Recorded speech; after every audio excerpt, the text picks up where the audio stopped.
Photo खिच्न जानेहरूले photo खिच्न पाइयो भोट दिनु पर्दैन मन पर्दैन भने फोटो खिच्दै हुनु त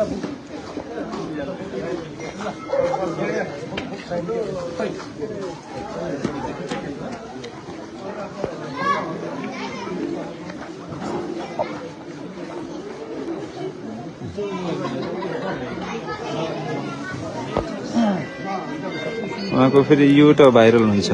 देश तर म चाहिँ खासै देखाउन चाहिनँ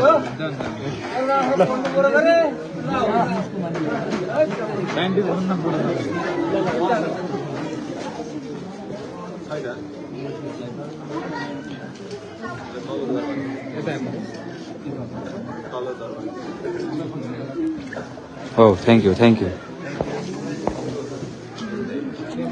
सबलाई thank you.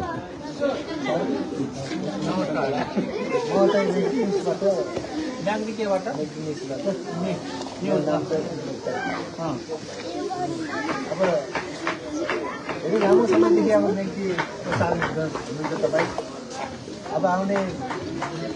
विद्यार्थीहरूलाई अब विदेशमा नजाउँ भनेर नेपालमा के हुन्छ अहिले त हुँदैन नेपालमा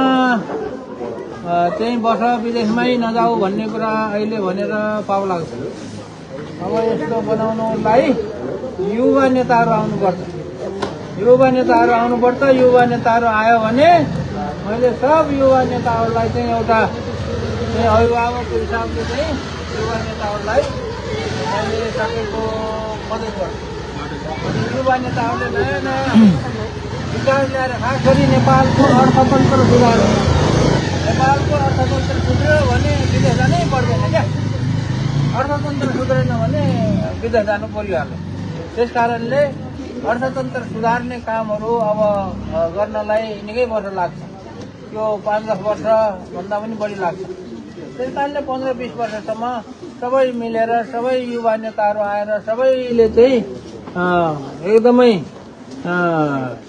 राम्रोसँग दिमाग लगाएर झगडा नगरिकन फेरि युवाहरू पनि झगडा गर्न थाल्यो भने त हराए है झगडा गर्न हुँदैन सब मिलेर चाहिँ मिल्यो भने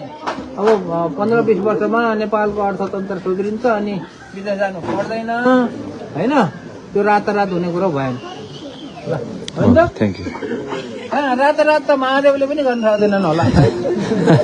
महादेव आयो भने गर्दैन होला तर खै महादेवलाई नि गाह्रो छ नेपालमा